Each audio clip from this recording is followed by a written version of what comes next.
Welcome to another deep dive into conspiracy tapes by Skoob. I'm your host, Ryan Martin, and today we're venturing into the frozen wastelands of Antarctica to uncover one of World War II's most enigmatic aftermath stories. What really happened during Operation High Jump? Why did the largest Antarctic expedition in history end abruptly after just 8 weeks? And what secrets might still lie buried beneath miles of ice? Grab your warmest coat, because we're about to embark on a journey that involves Nazi treasure hunters, mysterious Nazi bases, elite British commandos, and an American naval operation so massive and secretive that conspiracy theories still swirl around it nearly 8 decades later. Let's begin our story in 1934, 13 years before Operation High Jump would capture the world's attention. Picture this. While most of the world was still recovering from the Great Depression, the Nazi regime was already planning something extraordinary in one of the most inhospitable places on Earth. According to accounts that have emerged over the decades, a German expedition led by a man named Bernhardt ventured into the Antarctic wilderness on what appeared to be a routine exploration mission. But this was no ordinary scientific expedition. What they discovered, or rather, what they claimed to have recovered, would allegedly set in motion events that would echo through the halls of power in Washington, D.C., more than a decade later. Bernhardt's own words, as recorded in his account, paint a vivid picture of exhaustion and mystery. The trek back is energy-consuming and difficult. We stop to rest several times along the return route. The chests are growing heavier and heavier as we go along. But what was in these chests that made them worth hauling across the Antarctic ice? According to Bernhardt, they contained some of the most powerful artifacts in human history. The centerpiece was nothing less than the Holy Lance, the very spear that allegedly pierced the side of Jesus Christ during his crucifixion. Bernhardt described the moment of discovery with religious reverence. We carefully open the case. It is there, the Holy Lance, the lance that pierced the side of our Lord Jesus Christ. But the Holy Lance wasn't alone. The expedition allegedly recovered a bronze plaque personally prized by Hitler himself, a 1934 watercolor painting by the Führer entitled Germania and the Appointment of the Gods at the Beginning of the World, and perhaps most significantly for Nazi mythology, the infamous blood flag, a sacred relic from the failed 1923 beer hall putsch that had become a cornerstone of Nazi symbolism. These weren't just artifacts to the Nazi regime. They were symbols of power, destiny, and legitimacy. The question that haunts historians is this: if this expedition really happened, and if these treasures were really hidden in Antarctica, who else might have known about it? Fast forward to the aftermath of World War II, when the British military was dealing with disturbing intelligence reports. Somewhere in the vast Antarctic wilderness, there were rumors of something the Nazis had left behind, something significant enough to warrant one of the most dangerous military operations of the post-war era. The British Special Air Service, the elite commandos known for their legendary toughness, received orders that would test even their extraordinary capabilities. After a month of brutal cold-weather training, a specialized team was briefed on their target, a tunnel leading to what intelligence suggested was a hidden Nazi base. But here's where the story takes a darker turn. This wasn't the first attempt. A previous SAS team of 30 men had already tried to penetrate this mysterious installation. Of those 30 elite soldiers, only one had survived to tell the tale, and what he told the new team was both extraordinary and terrifying. The survivor's account described the tunnel as leading to an enormous cavern illuminated by artificial lighting. But it wasn't abandoned. As the SAS agent later reported, "As we looked over the entire cavern network, we were overwhelmed by the numbers of personnel scurrying about like ants, But what was impressive was the huge constructions that were being built. From what we were witnessing, the Nazis, it appeared, had been on Antarctica a long time. Think about that for a moment. This was after the war had ended, after Hitler's suicide, after Germany's unconditional surrender. Yet here were Nazi personnel still active, still building, still operating in complete secrecy beneath the Antarctic ice. The new SAS team, led by a major and carrying massive amounts of explosives, penetrated deep into this underground facility. What they saw apparently impressed even these battle-hardened veterans with its advanced technology. But their mission wasn't observation. It was destruction. The commandos fought a running battle through the tunnels, setting mines and explosives as they went.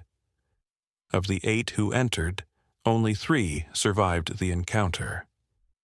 But they succeeded in their mission. The massive explosions they triggered sealed the tunnel entrance permanently, ensuring that whatever was happening in those caverns would never see daylight again. Or, so they thought. News of the British operation, whether through intelligence sharing or covert channels, apparently reached the highest levels of the American government. What happened next was unprecedented in the history of Antarctic exploration. On August 7, 1946, less than a year after the British operation concluded, Secretary of the Navy James Forrestal initiated planning for what would become the largest Antarctic expedition ever mounted. But this wasn't going to be a scientific mission with a few military escorts. This was going to be a full-scale naval task force. The numbers alone tell the story of just how seriously the American military was taking this mission. 13 ships, including the aircraft carrier USS Philippine Sea, 2 icebreakers, 2 destroyers, 2 seaplane tenders, 2 tankers, 2 supply ships, 1 submarine, helicopters, and 6 DC-3 twin-engine planes equipped for both wheel and ski landings. The flagship USS Mount Olympus carried 4,700 Marines, battle-hardened veterans, many of whom had survived the brutal Pacific Island campaigns just a year earlier. Command of this massive operation was given to Rear Admiral Richard E. Byrd, America's most famous polar explorer and, significantly, one of the country's most prominent Freemasons. Byrd had a long-standing tradition of bringing circles of fellow Masons on his expeditions, always 13 of the highest level, bound by absolute secrecy and personal oaths of loyalty. But here's where the political intrigue begins to surface. Despite the massive planning and preparation, President Harry Truman apparently had second thoughts at the last moment. According to military reports, Truman actually tried to cancel Operation High Jump. He called the Chief of Naval Operations into the Oval Office and ordered him to drop the mission entirely. What changed the president's mind? The Navy Department pushed back hard, arguing that if the undertaking didn't sail now, the chance would be lost. Someone, possibly Secretary Forrestal himself, convinced Truman to allow the expedition to proceed. But the question remains, what intelligence did the military possess that was so compelling it could override a direct presidential order to cancel? The answer to that question might be found in the tragic fate of James Forrestal himself. The man who initiated Operation High Jump would become the first U.S. Secretary of Defense, but less than 2 years after the Antarctic expedition, he suddenly resigned from his position, was committed to a psychiatric hospital, and allegedly committed suicide by throwing himself from his penthouse window. Many researchers believe Forrestal was murdered, silenced because he knew too much about what Operation High Jump had really discovered. By December 1946, Operation High Jump was underway. The massive fleet approached Antarctica from 3 different directions, spreading out across the Southern Ocean in a coordinated assault on the continent. But this wasn't the typical pattern for a scientific expedition. This was a military operation designed for maximum coverage and rapid response. The Central Group, commanded by Byrd himself, headed for his old base at Little America on the Ross Ice Shelf, where they would establish their headquarters. But the real action was happening with the East Group, under Captain George J. Dufek. Their mission was specific and telling: to conduct a thorough survey of Dronning Maud Land, the very area the Germans had claimed and renamed Neuschwabenland. The East Group systematically photographed and mapped the entire former German Antarctic territory. Every mile of coastline, every mountain range, every potential location where a secret installation might be hidden. This wasn't scientific curiosity. This was intelligence gathering on a massive scale.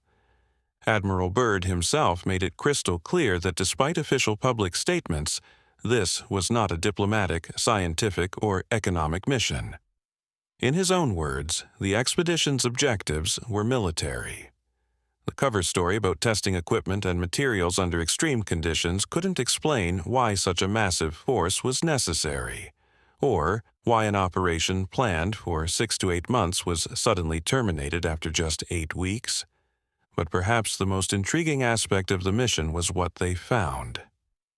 During a reconnaissance flight in late January 1947, one of the expedition's flying boats discovered something that shouldn't have existed: an ice-free area in the middle of Antarctica's frozen wasteland. Byrd described it as a land of blue and green lakes and brown hills in an otherwise limitless expanse of ice. The press, perhaps unknowingly echoing the words of Nazi Grand Admiral Dönitz from years earlier, dubbed this discovery Shangri-La. But was this the same ice-free area the Germans had discovered? Was this where the Nazi base had been located? What happened next raises more questions than answers. Despite the massive preparation, the enormous expense, and the stated importance of the mission, Operation High Jump was suddenly terminated. The task force that had been equipped and prepared for months of operations packed up and left after just 8 weeks. The official explanations were vague and unsatisfying. Several task force members had died in what were described as accidents, a plane crash that one report said simply blew up, and other incidents that were never fully explained. For a military operation of this scale and importance, the lack of detailed reporting was highly unusual. Most mysteriously of all, Admiral Byrd himself made a flight directly over Neuschwabenland, the former German territory. What he saw there, what he photographed, and what intelligence he gathered has never been publicly revealed. Given Byrd's long-standing practice of surrounding himself with sworn-to-secrecy Masonic brothers, it's possible that whatever he discovered in Antarctica was never intended to become public knowledge. The rumors and speculation that followed Operation High Jump were as varied as they were persistent. Some suggested the U.S. was claiming Antarctic territory in the post-war chaos. Others believed they were searching for uranium deposits or scouting locations for atomic testing. But the most enduring theory was that the American task force had been sent to finish what the British SAS had started, to locate and destroy any remaining Nazi presence in Antarctica. Years later, documents surfaced that purported to be from Admiral Byrd's personal diary, describing encounters with advanced aircraft and even contact with an underground civilization called the Ariani. These diary entries described peaceful, technologically advanced beings who opposed war and violence, warning humanity about the dangers of atomic energy. While these diary entries have been definitively proven to be fabrications, they raise fascinating questions about the intersection of fact and fiction in the Operation High Jump story. The descriptions of advanced aircraft, called Flügelrads, bear striking similarities to reports of Nazi experimental aircraft projects, including the mysterious Die Glock, or Bell, anti-gravity device. Could the Nazis have developed advanced aircraft technology in their Antarctic base? The Americans' own Operation Paperclip, which brought Nazi scientists to the U.S. after the war to work on rocket and space programs, demonstrates that German wartime technology was indeed far more advanced than most people realized. The diary entries also reference the atomic bombs dropped on Japan, but curiously make no mention of any bombs that might have been used against Antarctic installations. If the Ariane were real and opposed to violence, wouldn't they have protested the destruction of any underground facilities? What's particularly intriguing is how the fictional diary entries mirror Hitler's own beliefs about an ancient Aryan race with blonde hair, blue eyes, and advanced technology. The name Ariane itself seems designed to echo these Nazi racial theories. Was someone deliberately crafting a mythology that combined real events with Nazi ideology? As we try to separate truth from speculation, it's worth noting that even Admiral Byrd's most famous achievement, his 1926 flight over the North Pole, remains a subject of heated debate among historians. Critics argue that discrepancies between his handwritten diary and official reports suggest alterations to navigational data, while supporters defend his achievements and question the motives behind the criticism. This pattern of controversy surrounding Byrd's expeditions makes it all the more difficult to determine what really happened during Operation High Jump. Without the addition of UFOs and hollow Earth theories, even the basic question of whether there was actually a Nazi base in Antarctica remains unanswered. What we do know is that the mission took place primarily in the Ross Ice Shelf area, a location Byrd had previously explored in the 1920s. This argues against the theory that they were specifically targeting German installations, since the Germans had claimed territory on the opposite side of the continent. Modern researchers like Micah Hanks, author of Magic, Mysticism, and the Molecule, continue to investigate these mysteries while maintaining a critical perspective on the wilder claims. Hanks notes the ongoing interest in Antarctica, including recent claims about discoveries of ancient civilizations and even pyramid-shaped structures beneath the ice. However, geologist Dr. Mitch Darcy from the German Research Center for Geosciences provides a more mundane explanation for these pyramids. He points out that the structures are located in the Ellsworth Mountains, where rocky peaks naturally protrude above the ice in formations called nunataks. Pyramid-shaped peaks are actually very common in mountainous regions worldwide. To understand Operation High Jump properly, we need to place it in its historical context. This was 1946–47, at the very beginning of the Cold War. The United States was genuinely concerned about potential threats from hostile nations, and the polar regions were seen as strategically important for military operations. Byrd himself had previously suggested that the U.S. should establish bases at the North Pole for defensive purposes, so his statements about potential future threats from polar regions weren't necessarily referring to existing Nazi installations. When he spoke about enemy aircraft potentially launching attacks from polar bases, he may have been thinking about the Soviet Union, not hidden German survivors.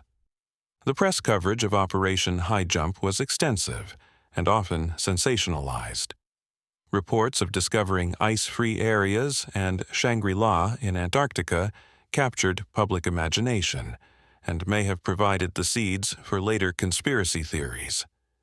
When you combine legitimate military secrecy with press speculation and Cold War paranoia, you have all the ingredients necessary for decades of myth-making.